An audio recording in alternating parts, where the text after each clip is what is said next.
Peugeot, avec sa nouvelle 308 hybride rechargeable, propose une montée en gamme pour les modèles compacts. Qualité perçue et technologie sont au rendez-vous.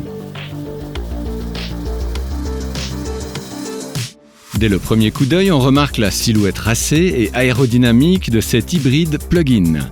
Les phares matriciels, inclus avec la version GT, sont complétés par la signature lumineuse typique Peugeot. Au centre se trouve la calandre noire commune au modèle GT. Les contours sont sculptés et s'achèvent sur un pavillon fuyant. Nouvelle dimension, la 308 s'élargit de 5,5 cm et s'allonge de 11 cm pour atteindre les 4,37 m.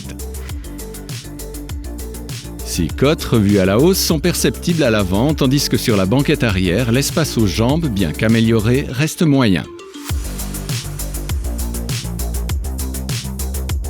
L'atmosphère intérieure de cette Peugeot est empreinte de modernisme digital. Le combiné d'instrumentation à affichage 3D est associé à un écran tactile 10 pouces comportant des touches raccourcies bienvenues pour pallier la disparition des boutons.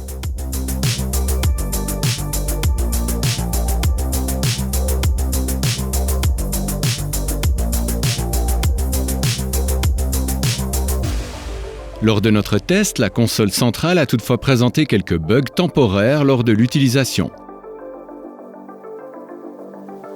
Hormis cela, l'intérieur est de qualité, avec des matériaux de belle facture et des contours raffinés, dont des inserts en alu embouti.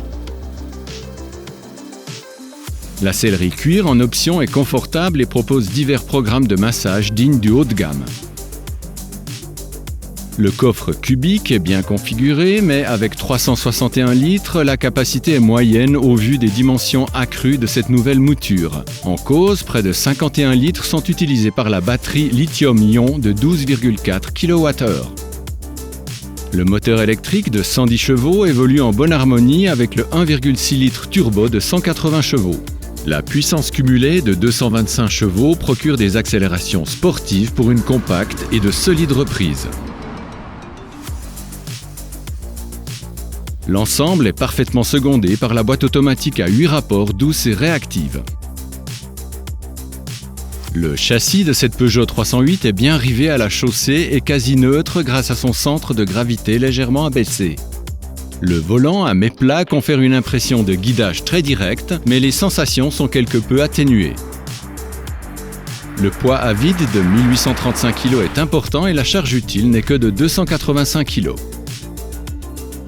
Niveau consommation, la variante plug-in hybride de la 308 permet de parcourir environ 45 km en mode strictement électrique.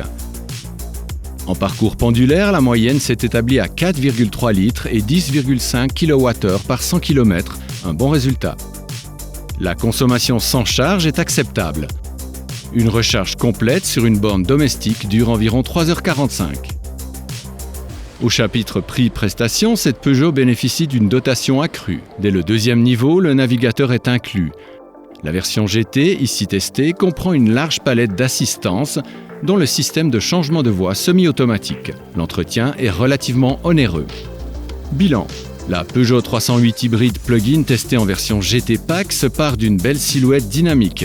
Elle propose un bel agrément de marche et un bon rapport autonomie-consommation. En revanche, le prix des modèles PHEV est conséquent et la présence de la batterie impacte la capacité du coffre. La recharge en monophasé est lente.